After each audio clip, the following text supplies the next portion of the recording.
I'm Heather. And I'm Desiree. And you're listening to the Perpetually Overdue Podcast. Hello, everyone, and welcome to another episode of the Perpetually Overdue Podcast. My name is Heather. And I'm Desiree. And today is a topic that is near and dear to both Desiree and I's heart, and that is cozy living. All things cozy. Tea, blankets, knitting. I'm like just going through the list of lights. Yes, lighting is so important. Warmth, but not too warm because Desiree doesn't like it too warm. For me, because I hate being hot, I need it to be cold enough that I have reason to cover myself with a cozy blanket.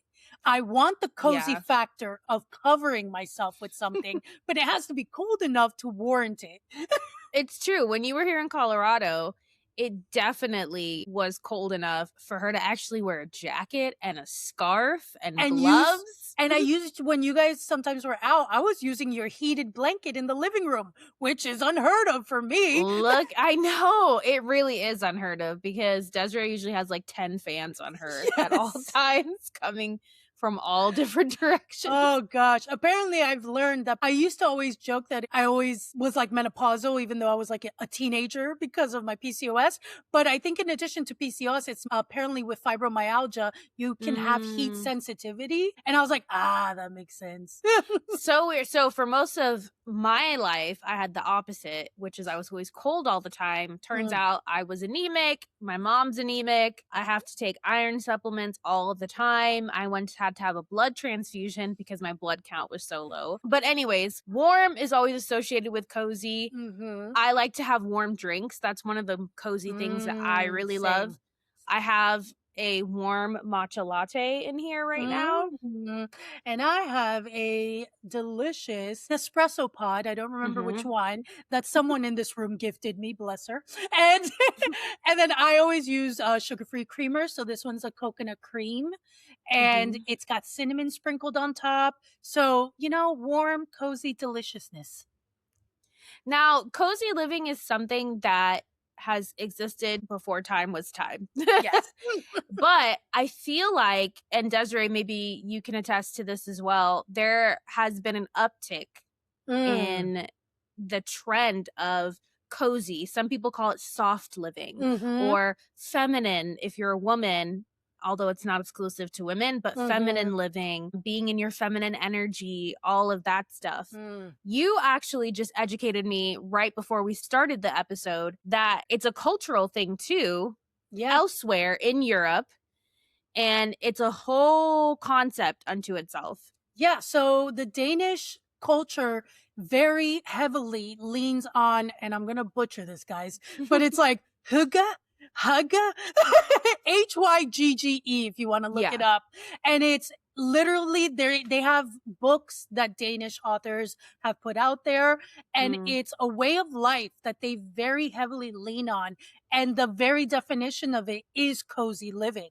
And so they lean towards the simplistic cozy aspect of living day to day. They encourage candlelight. They encourage hot tea and soft sweaters and quiet and stillness. It's very prominent over there. And I remember many years ago, I was fascinated with it because it just on Pinterest caught my attention. So yeah, it's very interesting that I would say probably in the last maybe 10 plus years have really been curious about this aspect of softer, cozy living. I agree. I don't remember that being a popular concept growing up.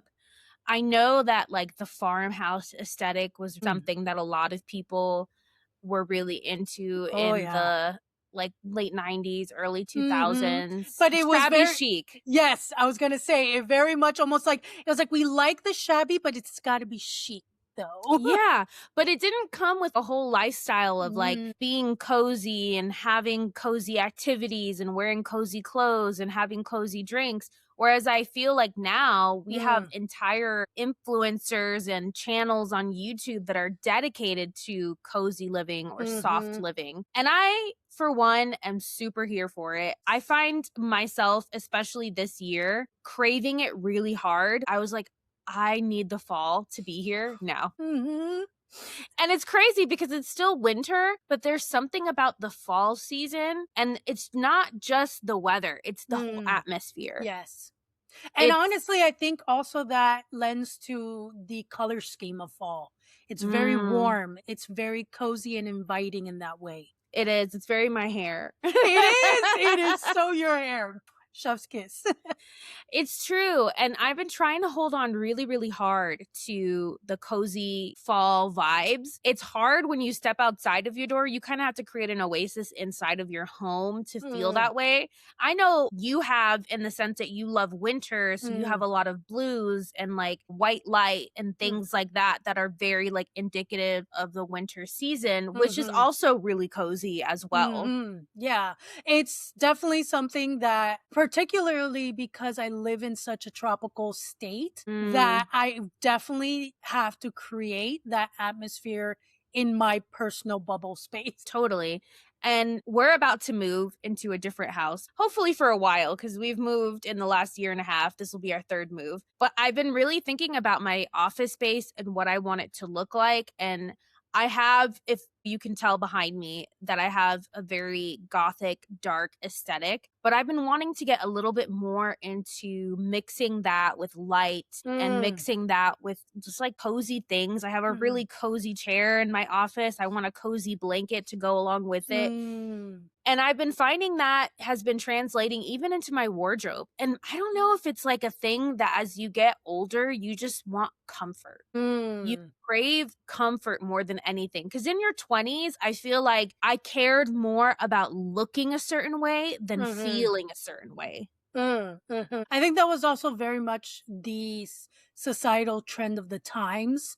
When we were in our 20s, was Hmm. very much about aspiring to be that girl, to be, the LA and the Miami and the New York trendy women growing up in their 20s, ready to experience all sorts of fun, exciting grown up things. And so we had to Hmm. have the look to go with it. And that was very much the influence of the time as well. But yeah, I mean, Sex in the City is a perfect Oh my example of gosh, that. perfect.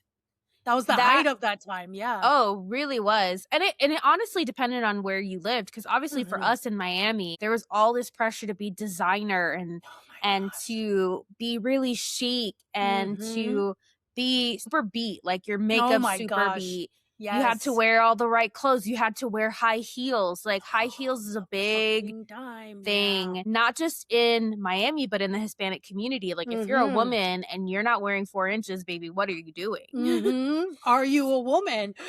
It's like, Yeah. So the idea of comfort really wasn't at the forefront of our 20s. We were more of like, how do we look? Do we look good? And then we moved to the Midwest and we got to experience what fall and winter was like for the first time in mm, like who knows how long. And that brought a whole other side out of us of like coziness. But even mm. still, when we first moved to the Midwest, we were very broke. Whew, that's an understatement.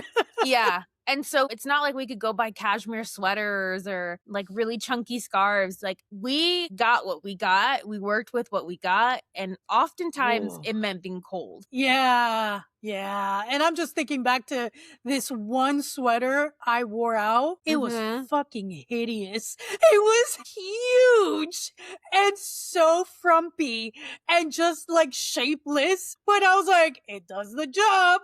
Yeah. I mean, just think of like being in your early to mid 20s and just getting everything secondhand and just trying Mhm. to work with what you have.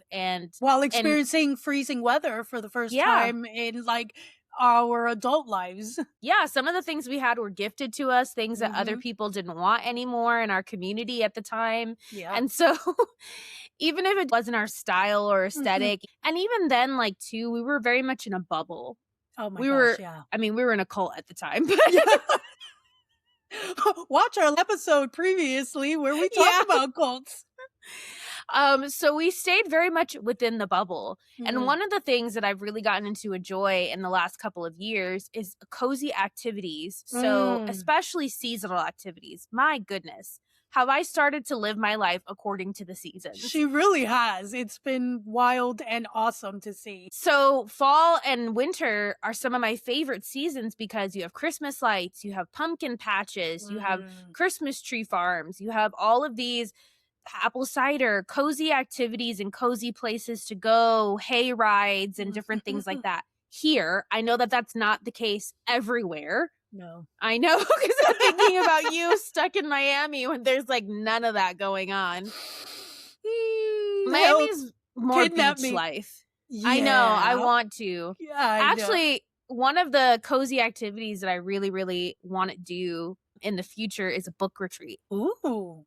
I Yeah. haven't heard of what do you mean by book retreat? I've heard of writing retreats. Yeah, so a book retreat is, and it's very in your alley because it's usually in the romance genre. Mm-hmm. Yeah, so a book retreat, there are not many companies out there that do it, and I even had like this thought of like, what would it be like to put something like that together?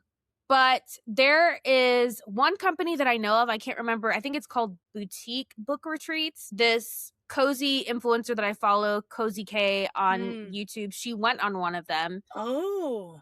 Yeah, and they do it all over the country, but they also do it in other places. Any place where they feel is very bookish or has any ties to. So, like, they're doing one in London, they're doing one in Utah, and they did one in Nashville, and they all have themes. So, the one that she went on, I can't remember. They were reading a contemporary romance book, and it's something that I'm assuming that you're told ahead of time so that you can read it. But they get these Airbnbs or something like that in a really beautiful area. They provide your meals for you. They provide activities. You go to bookstores. How You have I have not heard of this? I think it's not a huge thing yet because, again, not a lot of companies are doing them. So I think in the next maybe 5 years, it's going to become like a big thing and a big deal because they even do Zoom calls with authors, like indie romance authors. Oh my gosh. Okay. They do craft time. They do all sorts of things. I was doing a lot of research on it last night because I was like, I really wanted us to do a book retreat together. Hell yeah. That would be heaven. I know. And the thing is like, because there's not a lot of companies out there that are doing it, if anyone's out there with the resources, make it happen. There is a lottery for these trips. So they'll open it up. Okay. You'll go in, you'll sign up with all your information, and then they pick at random who is going, because like it's probably like 10, 15 women at the most that go. So it's very hands-on, intimate. attentive, and okay. It's intimate. And because of that, you know, you might have a lot of interest, but not a lot of spaces open. So I'm in there like, maybe I should just put my name down for every single one of them and just like send me the links and I'll do it too. Right? And then there's like a waiting list. If you don't end up being picked, there's a waiting list just in case that somebody that is picked doesn't end up going, they'll pick another person at random.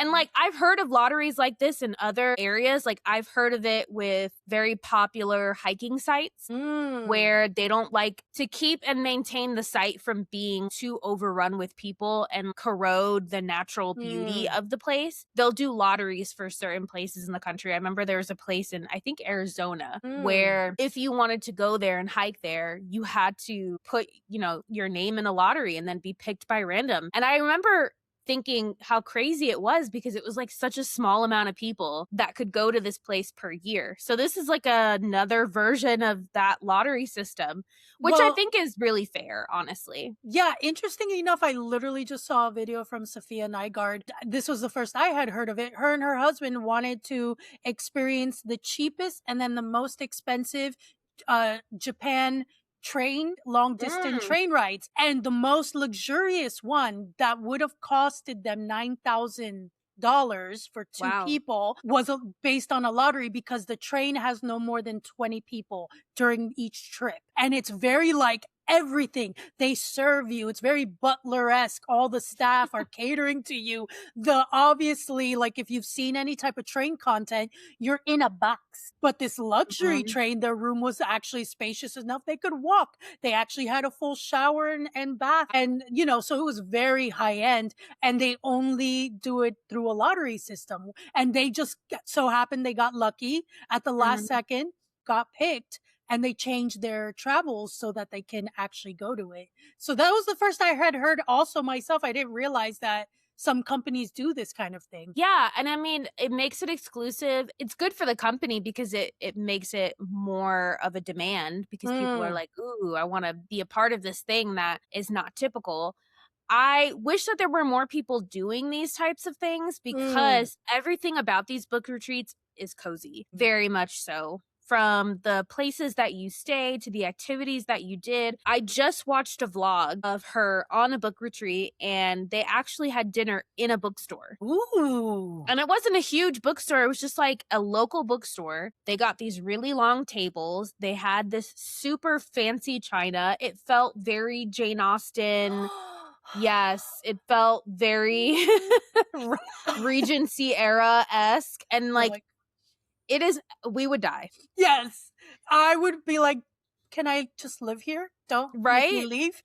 They are actually doing one in London this year. They're doing 2 different ones in order to allow more people to go. The itinerary is exactly the same, the locations are exactly the same, they're just on separate weeks Would so be that, again, insane. more people have an opportunity to go. I'm not trying to get super caught up in this, but I But we the have. but we have, as per usual, with ADH neurospicy people here. The reason why I wanted to do this episode is because I feel like collectively as a whole, societally, the reason why we're seeing this trend of cozy living, soft living, feminine living is because we desperately need it right now Mm, mhm. for very legitimate reasons. Everything else is falling apart around us. Me and Desiree and other podcast episodes have talked about it in length how there is no sense of safety here in the No. US. There is a lot of political strife, there's a lot of economic turmoil, and there's a lot of uncertainty about our future. Yeah. Even just tomorrow, what tomorrow is going to look like. We're not talking years down the road. It's And on a day-to-day basis. it Our is. lives are significantly shifting and in danger, and we don't know what we're gonna wake up to. Yeah, exactly. Every day feels like a fresh hell. Mhm. And it seems that at times the only way to survive through that is to disassociate. It's a legitimate survival mechanism, but it's not always the healthiest thing to do because Especially you, long term. especially long term, because you want to tune in to what's going on. You want to be in the know. You want to feel what's going on because I think it is important to be aware and to be empathetic towards other people and to Mhm. do what you can to help the cause. However, when everything outside of the home feels like utter chaos, the desire to have your home feel like a sanctuary, feel like a Mhm. haven, feel like a place of refuge for you becomes exponentially more important. Yeah. Agreed. And believe it or not, I did not know this before researching for this episode, but the reason why we as a human race are attracted to cozy things is because they fulfill an evolutionary need for safety, warmth, and stress reduction. And let me tell you, baby, we are stressed as a society. Yeah. And I didn't know I mean it makes total sense hearing it, hmm but it was also something I didn't connect until you told me before we started the episode. I was like, "Ah, yes." It's weird. Something so simple. But again, it's very much like the Danish culture. It's something that is so simple, yet so inviting and Mm, so comforting. I mean, it talks about how coziness is a survival mechanism and it helps to calm the nervous system to reduce cortisol. It triggers dopamine and serotonin. Basically, relying on feelings of like contentment and nostalgia and security in a world where we feel a complete lack of security. mm, It's similar to how in the time of like World War II, a mm, lot of people were going to the movie theater. mm. Yeah. It's a form of escapism in a way, like they were Mhm, looking to art and to mhm, different sources to bring comfort to themselves. Maybe go watch a comedy, watch a romance, feel mm, the feelings. I think that those same feelings can be evoked by like a warm, comfy sweater or mhm, a warm drink or a really fun and what we consider cozy activity like coloring in a coloring book or sitting down under a warm blanket and reading or mhm. knitting as you're watching a really cheesy romance movie on Netflix or some other streaming.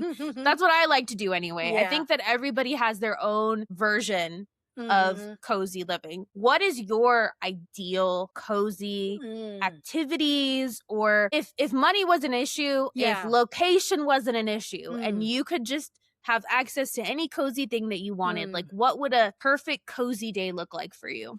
Here is what perfection would look like for me. I can literally visualize it. I would have one of those really large, cushiony chairs that you practically sink into by Mhm. a window nook with a bunch of pillows and blankets, and it's nice and cold. So you're wrapped up. You got socks and a Mm. blanket, and you have everything lit by candlelight and twinkle lights, very warm, very soft. I would potentially have a tray with cozy drinks and some type of cozy snacks on the side, and then with my books to read. But in Mhm. addition to reading, because ADHD, I need multiple sometimes stimulation, Yeah. there's a projector putting Mm. some type of rerun, because I think a lot with neurodivergence, especially, we Mhm. get comfort sometimes in rewatching things because we have the security of knowing what it is and how it ends. So we Yes. tend to gravitate towards those things as a source of comfort. So it's one of those things that will probably be playing on a projector, something that I already have seen, that I enjoy, that can be in the background while I'm reading in this little cozy, just sunken chair of goodness. Yes, I love it. I think for me, well, I want to preface this by saying that I'm very fortunate in that I do get to live a very cozy, comfortable life because of my marriage, because of who I married. I want to be in a place with lots of windows that Mm. has lots of sunlight. Sunlight makes me happy. Vitamin D keeps me keeps me feeling revived, keeps me happy. If I don't have it, it's a whole thing. So someplace with a lot of windows, a lot of natural lighting, Mm. same thing that you said, a very cozy chair. Cozy drinks, probably a warm matcha. I prefer warm drinks to cold drinks nowadays, Same. even if it's like a bajillion degrees outside. Same. Same. I like warm drinks, so probably having a really warm matcha with some, like, shortbread cookies. Ooh. Shortbread cookies are a very cozy snack. Mhm. I would have those nearby. I would have my book that I'm currently reading. I would probably be playing a cozy game on my Nintendo Switch. Mm. Right now, I've been playing for the last several months Cozy Grove. Ooh. Super great. You would love it. But it's one of those games that takes a really, really long time because you can only play so much in a day. Ah, okay. And So then a they're like, little kind of like Animal Crossing. It's like this really cozy cartoonish game. It reminds me of kind of like Animal Crossing, where yeah, like yeah. certain events happen that Mhm. day, and then you pretty much play what you can for that day of what's Yeah, available. pretty much. So it's like you're helping these bears who have passed on and they don't know why they're passed on. So you're kind of helping them retrieve their memories to Ooh. understand what happened to them. And so you have to do all of these tasks for them. And in return, they give you things. And some of the things that they give Mm. you are spirit logs, and you throw them on to your spirit fire, and the fire grows. So you only have so many logs in a day and so many tasks to do in a day. Mm. And then the fire will tell you, I don't sense any more logs out there. Come back tomorrow. And you're like, damn. Mm. So if you don't like having to wait, and if you don't like playing a game over a considerable amount of time, this is Mm. probably not the game for you. There are so many other games that are wonderful that can go a lot quicker. I played this game called Spirit Fair, and let me tell you, just like a book, I would stay up playing it at night. My husband would be sleeping next to me, and I'd be like, I'm so close to being done. And the Love. storyline was very beautiful. I realized with me, I Mm. really love a story. Mhm. Similar to a book, similar to Yeah. a movie. You love a good story. Mhm. But I would have that. I love your projector idea, so I'm gonna probably steal that as Do it. well. But then I would also have coloring book nearby with Mm. tons of markers. I would have my knitting nearby. which I have my knitting upstairs and I've been trying so hard to start it, but I need to learn a new stitch because casting on the way that I used to cast on has not been working for me. As I'm doing my second row, the line between the two needles is getting longer and longer and longer. And I researched it and looked it up on the internet, and basically the cast on that I use is one of the easiest ones to learn, hence why it was the one that I used. But it can be problematic, and that is one of the issues that it can cause. So now I have to learn a whole other way. In silence. I don't want to hear anybody. Yeah, the only noises I want are the ones I'm making, either through what I'm watching, if I'm listening to music, if I'm playing a game, with no other human interaction. Yeah. I love the idea of having like soft, almost coffee shop jazzy music. I love a good like contemporary French music going on in the background. I don't understand a word of what's happening, but it sounds so beautiful when it's sung. It's a vibe. It's a vibe. That's the thing with coziness. It's just, it's the vibes. Exactly. It is the vibes. That's one of the reasons why I've been craving to go back to fall more than any other year. I mean, and fall has been one of my favorite seasons for years now.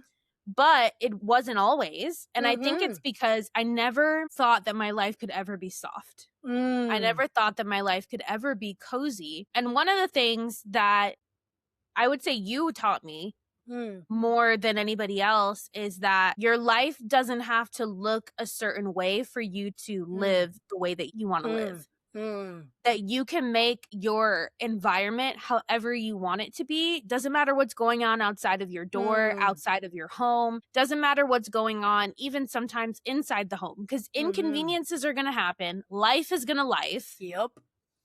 Things are not going to always be ideal. And it's very reminiscent of that episode that we did of like romanticizing your life and how important that is to do.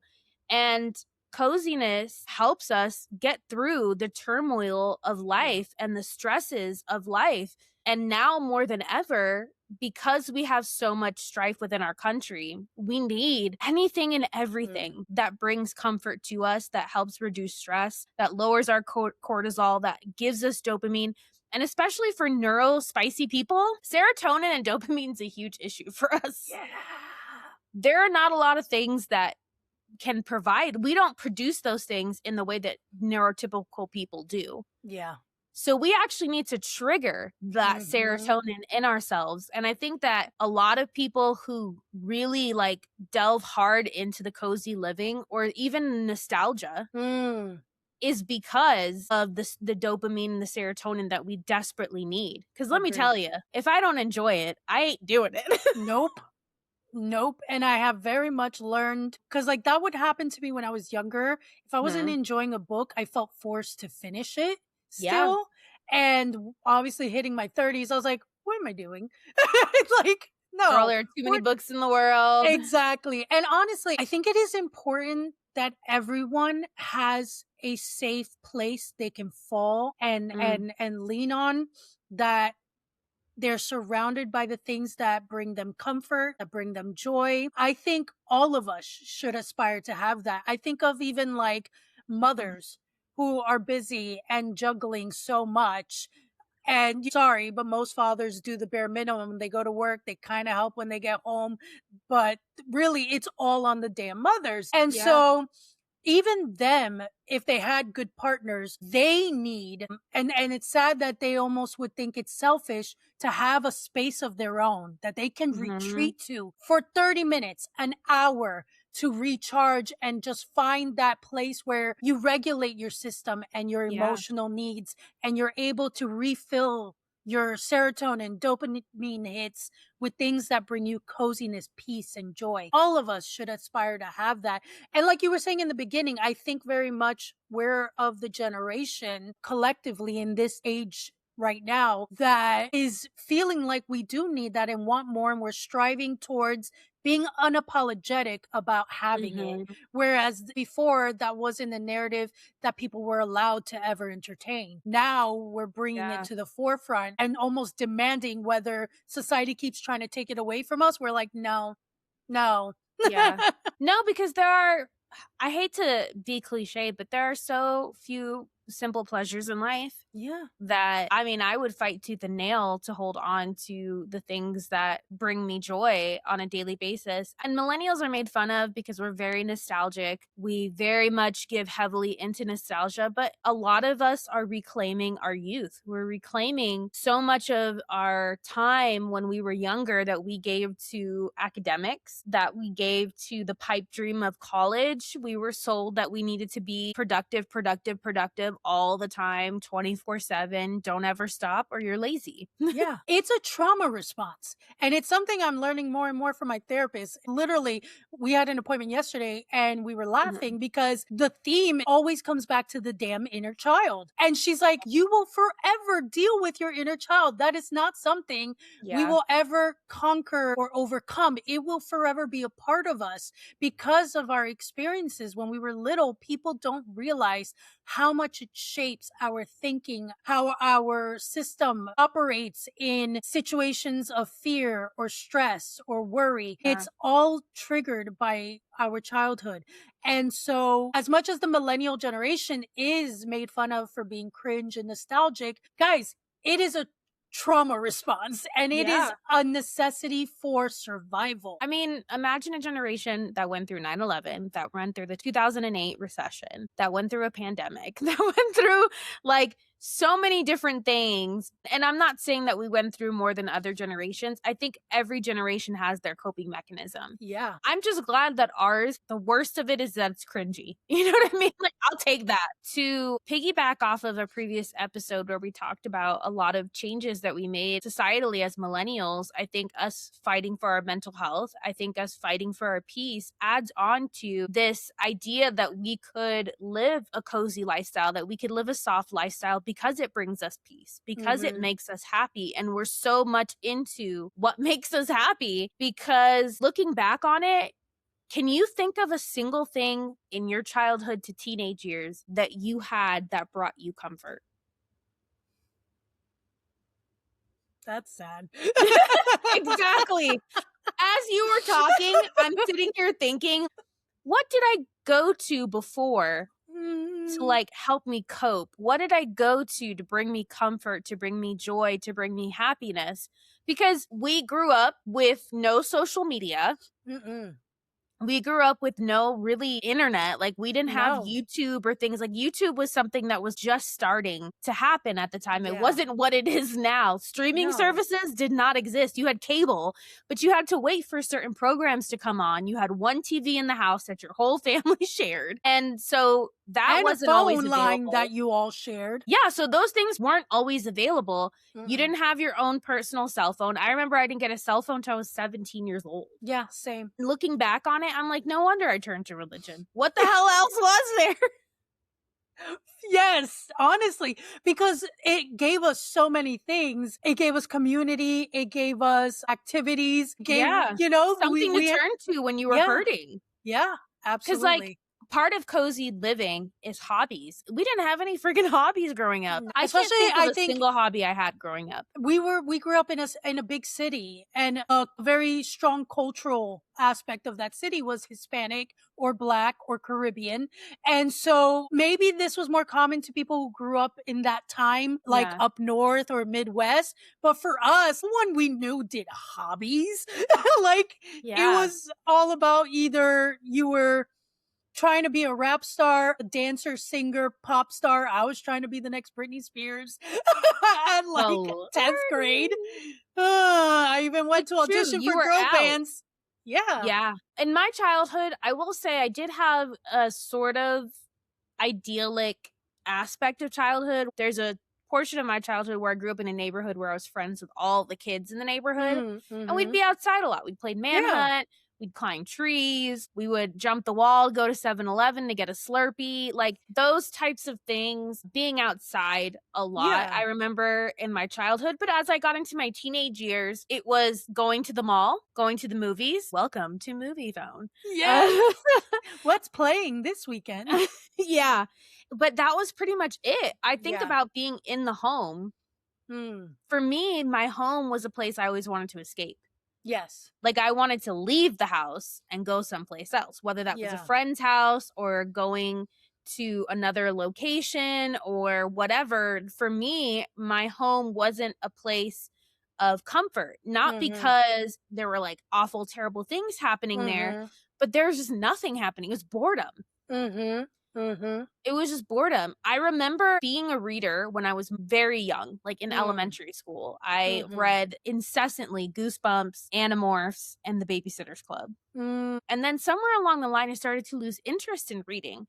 None of Mhm. my friends read, which Mhm. is so sad.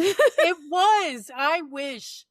Oh, because it's the same thing. I read Goosebumps, I read Babysitter's Club, and then as soon as I got into those preteen years, it was like no one read books. And so even though looking back now, if Mhm. that would have been encouraged in me, I would have swept it up because it was part of me. But I Yeah. didn't know that it was a part of me because no one encouraged that hobby. No one participated in that hobby. No one I knew ever went to the library. So it was just like, No. yeah, it was I so tried sad. dabbling in painting, not good at it. But I never took, like, a painting class Mm, or because, like, you were really talented with drawing, and yeah, you I did. liked art and I Yeah. thrived in art classes. Mhm. Sadly, though, again, so much that was tickling my creative nature. As soon Mm-mm. as I left school, my friend groups, no one else was like me. No one else liked the same things. So I never felt encouraged to Yeah. build upon those interests outside of school. So while I was like so good in art class and I was usually praised by teachers, it would get me excited.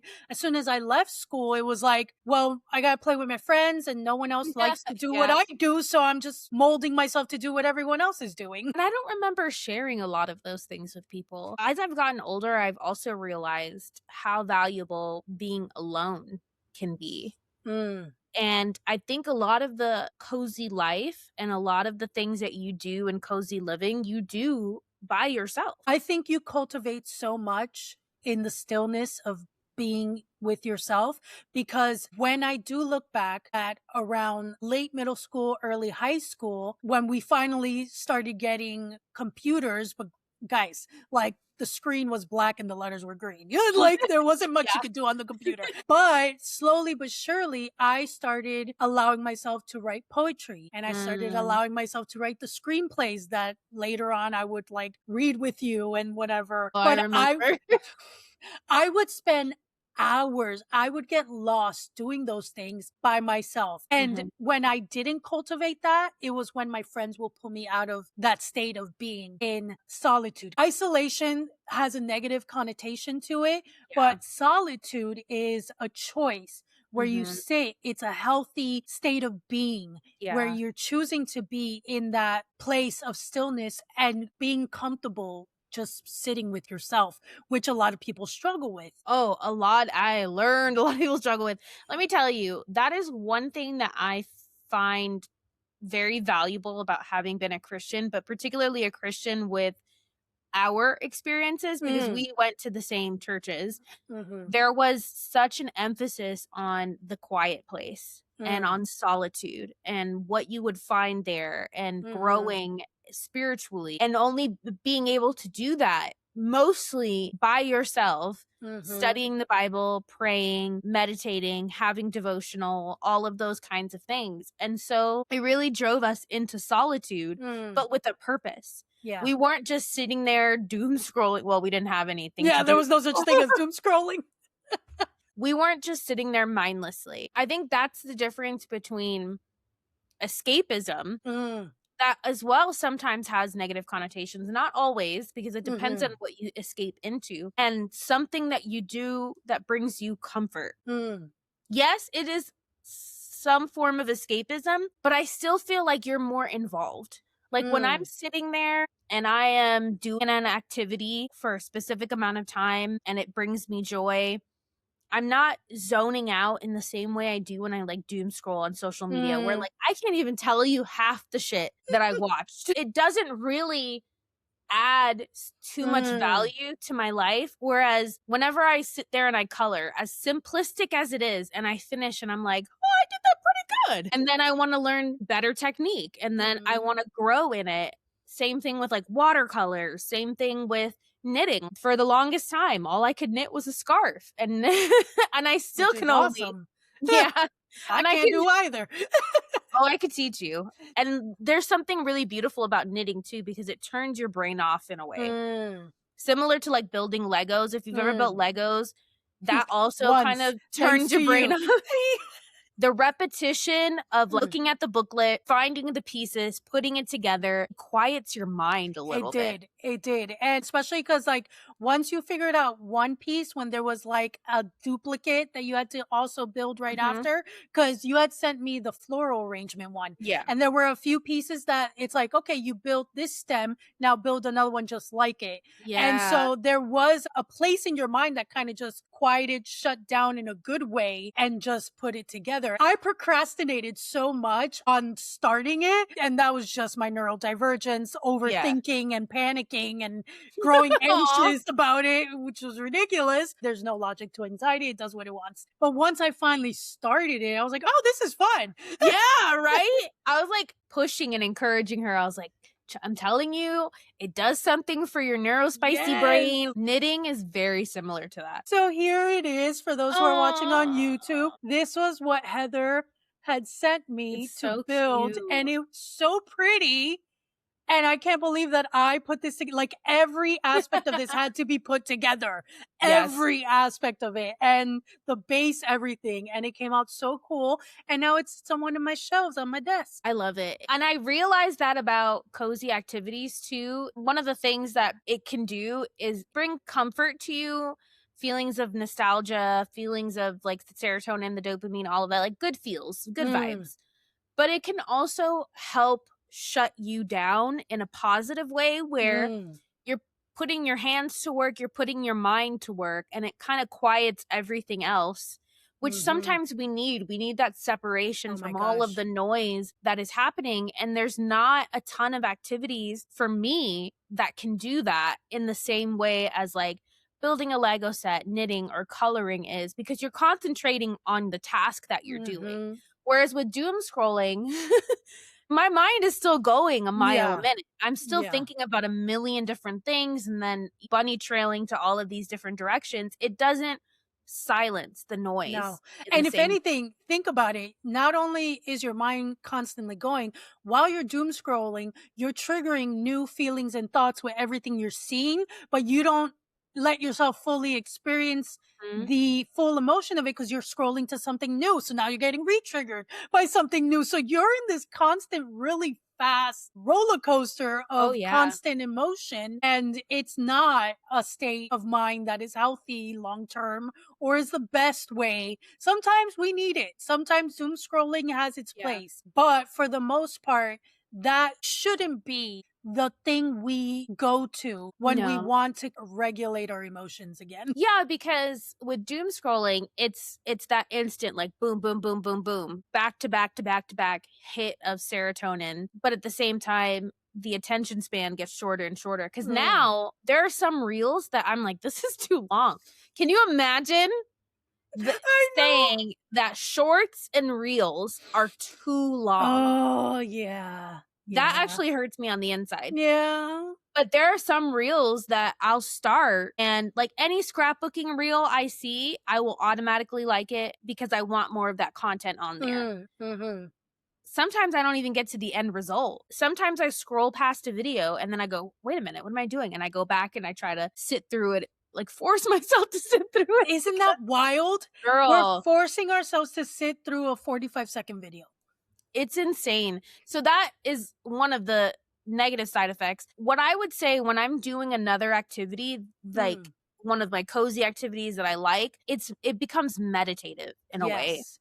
Yes. And I think that's the difference is Agreed. having been a Christian, having been able to sit with myself and actually enjoy my own company and Mm. realize like, oh, I can have solitude and I can have peace and I can have joy being by myself. I Mm. don't have to have a lot. Like you don't have to have a collection of hobbies or a collection of resources like material things. It can be Mhm. like one or two things. You can have 10 markers to your name, Mhm. one coloring book, and that'll take you pretty far. You can have one video game that you're playing at the moment, and that can sometimes take weeks or months depending I'm on. playing I play Minecraft. I can start a new world at any point. I've been playing that game for years because you can Exactly. always find joy either building upon the world you already created, or if you want something fresh, start a new Minecraft world and you're starting from scratch all over again. Exactly. Knitting takes time. Like, a lot of the activities that take time, that kind of slow you down, quiet Mm. the noise, bring you into a more meditative state, a more peaceful state. I mean, it's no wonder the stress levels reduce and the cortisol reduces. You're quiet Yeah. for maybe like the first time in who knows how long. And especially now that we live in a world that is so loud because we have phones, we have social media, we have constant technology and information at our fingertips every moment of every day. I don't even live like most people who also have a bunch of Alexas and Googles and all these things, talking to them, gathering information, Nope. giving them reminders. Like that would drive me insane. No, thank you. Also, Terminator. I'm like, I don't need you. Yeah, I'm You don't sorry. need to I be grew up in knowing the all my 90s. business. I grew up in the 90s and I will always remember that. Skynet is Yeah. aware. Call me Yeah. paranoid, but no thank you. So so the fact that we live in such a loud, constant, energetically moving existence as a society right now, I Mhm. think it's detrimental to need to find that space. Makes sense why so many of us are drawn to the cozy life. It's so true, and, like, I relate to you because, like, even if that bitch don't become sentient, I'm like, I don't need anybody hacking you, figuring out what I'm Nope. doing, trying to figure out my habits so they can market shit to me. Because the very best case scenario is that they're listening in to figure out what you like, what you don't like, Yeah, so they which can they do market on our shit to phone. you. How many times have Exactly. we mentioned something? We'll be talking about something right Suddenly, now, and yeah. later we'll look on our phones. Maybe because I said, so I'm so sorry, I'm butchering the Danish term. Hygge, hygge. Anyways, We I apologize to the Danish I'm community. so sorry, but I love your concept of coziness. But just because we mentioned it, next Yeah. thing you know, I'm gonna see shit on my phone later Oh, totally. because that's just already how it works, and that's already creepy in and of itself. I Yeah. can't imagine having there was new YouTube ads of a commercial with Chris Hemsworth and his wife. And it's like the evolution of now even their Google Alexa stuff. It talked to them way too sentient like and was like, "Oh, I have your car picking you up at blah blah blah blah." And then he walks in with like a snake and she's like, "Wow, look at da da da da." And he's like Oh, she's reacting like she's no. in the room with them and I'm like, "I'm sorry. That doesn't make y'all uncomfortable?" No, we used to have Google Homes, and I was like, "Get that bitch out of here." Like, I don't need her listening. the phones are bad enough. I don't need more devices, and devices that don't even work in the way that you want them to Yeah, sometimes.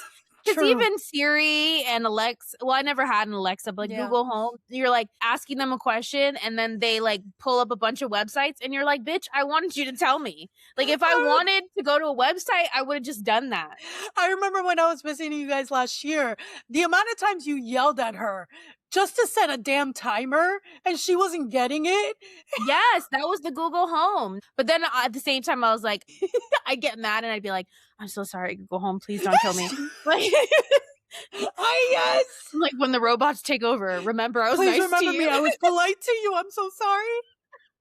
I never cussed you out or any of those. Girl, we laugh, but I don't know. It's so true.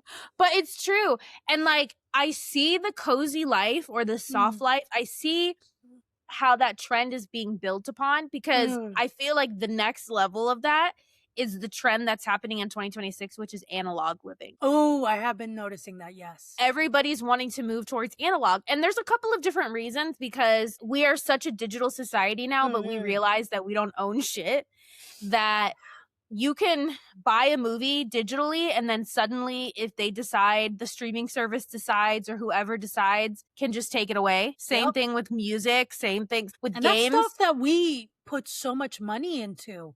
For Even us not to be able to own it at the end of the day. girl, let me tell you, you are in the gaming community more than I am, but because of my Mhm. husband, I know a lot about gaming. When the Mhm. Switch 2 came out, Mhm. And it was like this huge controversy because Nintendo is very particular about nobody modding their devices. Mm-hmm. There are PCs that people build from scratch. There are Mm-hmm. mods that people can do to devices. Like if you have a Steam Deck, my husband has a Steam Deck, and you can do certain things to increase resolution, make it easier for the games to run on it smoother, better quality, all of that stuff. Nintendo was like, pay this amount of money, a ridiculous amount of money for this device.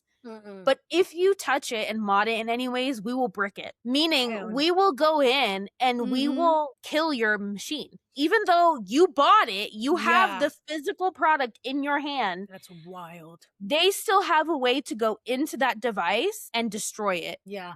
And it's so stupid and irresponsible because if you know anything about the gaming community, then you would understand how they operate and how varied they are. And most people need to play a game and customize it to have the quality of life they enjoy. And that benefits your game because they're going to stick around longer with it. But you're eliminating that option and then threatening to basically ruin their hard-earned money. Yeah. Because what are you going to do with a brick device? You can't even resell that shit. Exactly. So that made a lot of people wake up and realize that even if you have a physical item, you may not be in control of it. How much more something that is digital, that is not physical? And so people are wanting to get back to physical media. They're wanting to get back to a more simplistic time. So it's like cassette tapes are becoming popular again. CD players are becoming popular again. DVDs, are becoming popular again because records had a boom a while ago. So that was something that became super popular and trendy. And I think that in a way, it's to feel like you have ownership over something, but it's also in a way to like slow down, which is all part of that cozy living. It's just like slowing down. Yep. Let's think about it. More times than not, we're on our whatever device, be it your computer, your laptop, your TV. And there's a difference between scrolling millions of movies than physically going to your wall, picking something out, open the process of intentionally doing something. It's different when you have to manually take something in your hands and intentionally put it in. And that's the only thing that is going to operate, that one thing you are putting on to play. Whereas it's so easy to let our minds just switch digitally now. And so it is very much an aspect of slowing down and also enjoying. I feel like we don't, and it's very subconsciously done. We don't fully enjoy things like we used to because we have everything at our fingertips now. So it's so easy to just give up on something and move on. Because options are so limitless, you don't give the time to really genuinely figure something out is going to be good enough for you because wait, shiny, but that might be good, but that might be good. There's so many options. It's the same with everything that we have available to us due to technology is that we don't enjoy things. We don't sit with them. There's a lack of investment. Absolutely. Yes. Like you're not, I mean, we just talked about it. If you can't get through a 45 fucking second reel, there's a lack of investment.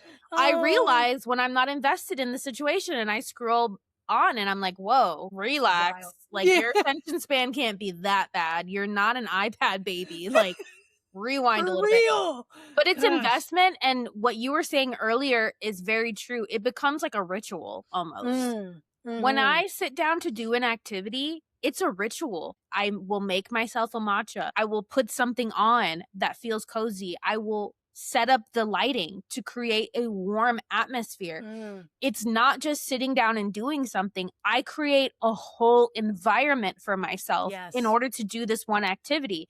It becomes a ritual.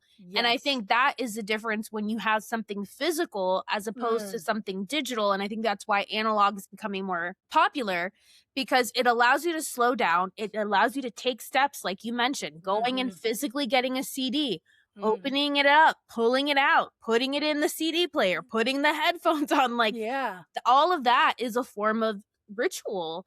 I've even thought about getting rid of my smartphone, honestly. Ooh.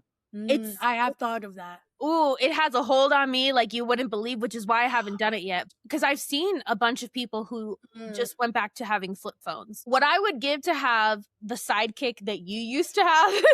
That's why I thought. I my think that's why I thought about it, because I remember that episode where you mentioned that, and Oh, I girl. didn't know that you were so envious of that device. Woo! I wanted it so bad. And it made me. I was like, I would give anything. I would be overjoyed to have that sidekick again with the limitations it had back then. I would be happy as is. Girl, it was just such a flip. Just yes! the flip alone. And the full keyboard. You had a full keyboard to text.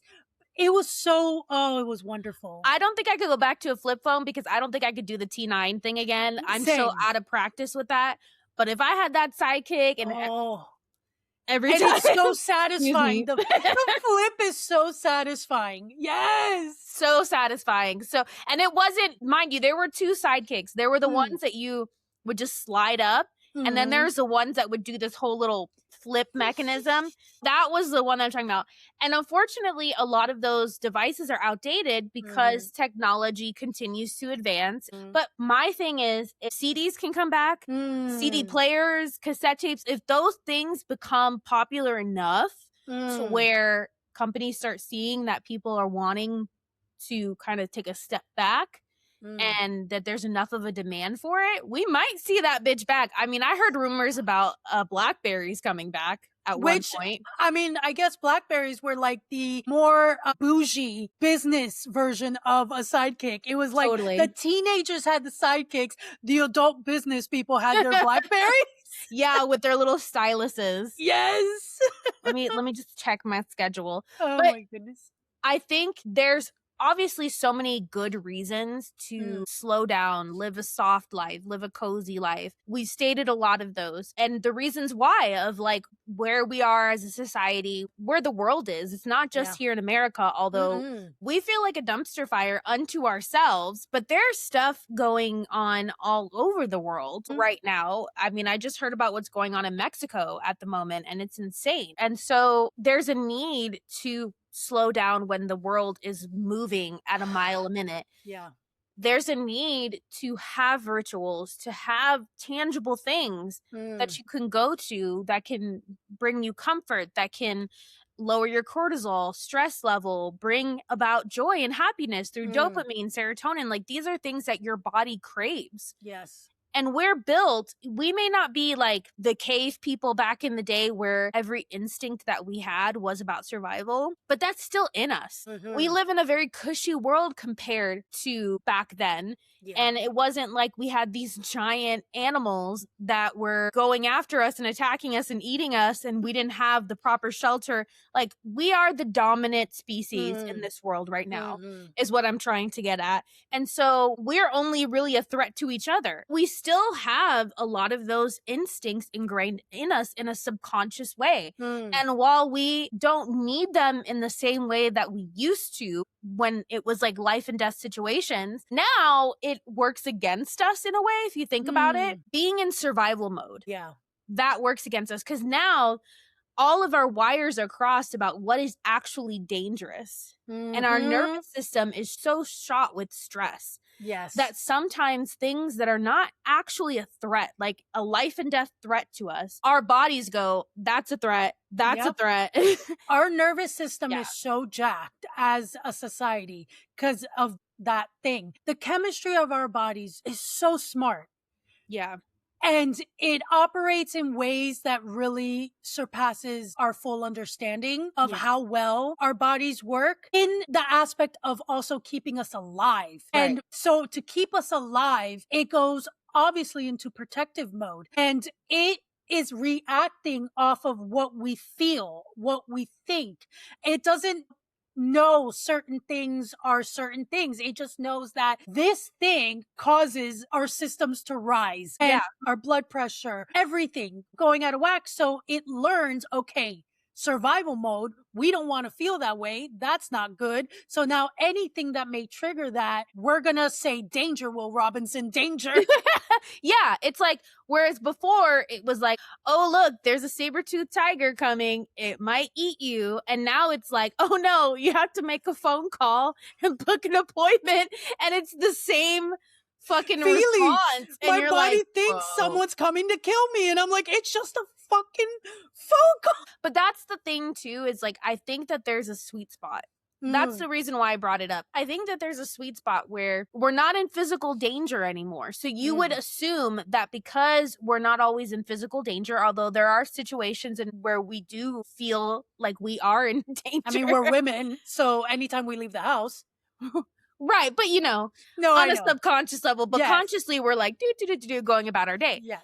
So it's not the same as it used to be where, hey, if you don't run right now, you're going to get eaten by this animal. But at the same time, we're not over here just like living carefree either, because as we've progressed as a society, as the human race, we've added stressors to ourselves in a lot of ways. This is a stressor. A lot of the I've looked over how many times because it lights up, just, you know, taking my attention. And then me thinking, is there something I should look at? Is it maybe important? Don't forget to check it after. Exactly. So there has to be a middle ground. And I think we as a society have kind of gotten too far into one direction where now everything that we're making, it feels like it's not for our good, even though we market it and sell it as for our convenience. But actually, we're headed more and more into like a Wall-E society where we're not doing things for ourselves. We're not having rituals. We're not slowing down. And it's all to squeeze in more things in the day. To be more productive, to do more things. And that's not actually good or healthy for us. We need to slow down. We need to live a more soft life where we're more intentional with the things that we do. We take our time. We really are in the moment. We are invested. We are present. That's a huge thing, presence. I feel like when I am doing cozy things and activities, I am more present in that moment. Even if it's just with myself, I'm more present. Yes. That's why it feels like moving into more tangible things, more tangible activities. Not like you can't ever do things digitally, but having a healthy balance. Yeah. Of, We you know, playing your digital game on your gaming device, but at the same time reading a book. A physical one. Or like, you know, watching a movie or then coloring in a coloring book or doing some other craft that you use your hands and your focus to do. And then you have a sense of pride afterwards when you accomplish something. I don't have a sense of pride when I stop doom scrolling. I feel icky. I'm like, damn, that's a lot of time that's passed. Yeah. And 9 times out of 10, I probably want to yell at someone on there. So I'm like, girl, yeah, these the days. emotional roller coaster. So all that to say, I think that idea of cozy living, slowing down, soft life, analog, however you want to label it, it's all the same thing. It's all into the same purpose. And that is us slowing down as a society, us caring for ourselves. It's really self-care at the end of the day. Focusing on ourselves, on the things that we like, giving ourselves a chance to decompress, to de-stress, and have an opportunity to just feel peace and feel nostalgia and feel cozy and feel warmth and all of these things that bring comfort to ourselves. Because in the long run, living off survival mode long term is detrimental to our health. It is going to cause so many just domino effects of things later on. It's something that me and my therapist worked through. Basically, she's like, you've been in just constant survival mode for over 2 years. I'm like, I know. And my physical health has been worse. My chronic issues have definitely been worse in the last year than they have ever been in my entire life. And I definitely believe that is a huge part to just my body's stressors constantly being pushed at, because it's been in survival mode. And there's been hardly any emotional regulation that has lasted more than a few hours at a time for years. And that's too long for anyone. It's too much for any person. And so many of us have been in that place for a while. And it's something that we have to fight against and find the places, because like Heather said, life is life. Life is going to do its shit outside this door. Life is going to do what it's going to do. I have to intentionally set boundaries to have a space and a time that I demand is mine, where I can, and make it intentional. Otherwise, my body's going to literally just combust. Yeah. And fight for that. The stigma and the narrative that people want to place on these things as being like, lazy, or I mean, there was a time in history. Think about the Regency era. If you were wealthy, what did you do all day? Nothing. Just lean back in your fainting chair, tea that was served to you and prepped for you. That probably took you literally weeks. There's a reason why people with money in that time led a very leisure, soft life. They're like, we don't need to stress like the laborers do. And now, yes, there's still classism and shit like that, but now we all have access and ability to carve out a place for ourselves, a few activities that we can do that will provide that for us. It's very necessary for our mental health, for our physical health. All that to say, friends, thank you for listening in on this cozy chat. We wanted to just talk. We didn't have a big structure around this episode because we kind of just wanted to talk about this feeling. And I feel like in doing so, we kind of worked out a lot of feelings of why we're gravitating towards certain things. It's kind of felt like a therapy session. It did. I was like, oh yeah, that makes so much sense now. So all of our cozy friends out there, we want to do a call to action of like, what are your cozy living activities that you like to do? Or if you are even doing anything, if you want to step into cozy living, if you want to slow down, if you want to be more intentional, if you want to have that stress relief, there are so many things that you can do. There's so many hobbies. There are so many activities that would promote that for you. We want other people to share what their routine looks like, what their rituals look like. I am always down to add a new hobby to myself. For real. Give us ideas, please. Even if it doesn't stick, I will at least try it. Yes. But yeah, we want to hear from you. We want to hear how it affects you, those feelings that you feel, because I think it's a very common thing that we all feel when we step into cozy things and cozy seasons. It's just like so delicious. I love every minute of it. And how can we do that in our everyday life? How can we feel those things in our everyday life? Yeah, how can we cultivate that no matter where we are, no matter what season it is, being intentional about making that space for ourselves. So, friends, thank you guys so much for listening. If you guys are on YouTube or if you are listening to us on any podcast platform, be sure to like, subscribe, comment, do all the fabulous things. You can find us on social media, over on Instagram, over on Threads, over on YouTube. And huge favor, friends, if you are listening to us on a podcast platform, would you leave us a review? That would be amazing. You can either review the show or the episode. It is a huge help in regards to the algorithms. It helps other people who would also enjoy this content to find us. So let's get cozy. Share all of your cozy things. We want to hear them all. And we encourage you to find your cozy space today. Thank you guys. And we'll see you all next week. Bye. Bye.